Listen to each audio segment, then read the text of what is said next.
शिरपूर शहरातील प्रभाग क्रमांक 3 मध्ये यंदाच्या नगरपरिषद निवडणुकीत भाजप आणि शिवसेना शिंदे गट यांच्यात सरळ टक्कर पाहायला मिळत आहे। या प्रभागात दादू सिंग कॉलनीसह इतर महत्त्वाचे भाग समाविष्ट असून पारंपरिक भाजपचा मजबूत गड मानला जाणारा हा मतदारसंघ यंदा बदललेल्या राजकीय समीकरणांमुळे सुरेशीची लढत अनुभवत आहे। या प्रभागात भाजप उमेदवार पटेल भूपेशभाई रसिकलाल आणि महिला उमेदवार पाटील मीनाक्षी पंडित रणांगणात असून शिवसेनेचे विकीदादा हे नगराध्यक्षपदाच्या उमेदवार हेमंत पाटील यांचे खंदे समर्थक असल्याने या लढतीला अधिक वजन मिळाले आहे। तर नंदा जमादार या मानव एकता पार्टीचे संस्थापक अध्यक्ष सुभाषसिंह जमादार यांच्या पत्नी असून सामाजिक कार्यकर्ते कल्पेश जमादार यांच्या मातोश्री आहेत।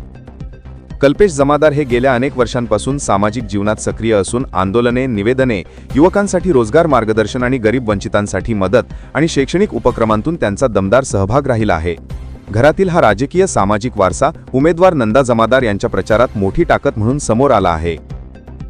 शिवसेनेच्या दोन्ही उमेदवारांनी प्रभागातील मतदारांना आश्वासित केले आहे की शहरातील वाढीव घरपट्टी व पाणीपट्टी कमी करण्यासाठी संघर्ष करणार, दुकान भाडे व इतर वाढीव कर कमी करण्यासाठी काम करणार, स्वच्छतेचे प्रश्न गांभीर्याने घेऊन ते सोडवणार, प्रभागातील खराब रस्ते त्यांचे नूतनीकरण, प्रभागातील ओपन स्पेस स्थानिकांसाठी विकसित करणे, मुलांसाठी नागरिकांसाठी सुव्यवस्थित उद्यान किंवा सार्वजनिक जागा विकसित करण्याची योजना, जनता दरबारच्या माध्यमातून रोजच्या समस्या तत्काळ मार्गी लावण्यासाठी नियमितपणे नागरिकांना भेटून त्यांच्या समस्या ऐकण्यासाठी व्यवस्था, प्रभागात नगरसेवक आपल्या दारी योजना सुरू करून समस्या सोडवण्याचा उपक्रम राबविणार, नागरी शाळांमध्ये नागरिकांना कमी दरात गुणवत्तापूर्ण शिक्षण उपलब्ध करण्यासाठी नगरपालिका शाळांमध्ये सीबीएसई आयसीएसई पॅटर्न सुरू करणार अशा पद्धतीचे आश्वासन ते मतदारांना देत आहेत।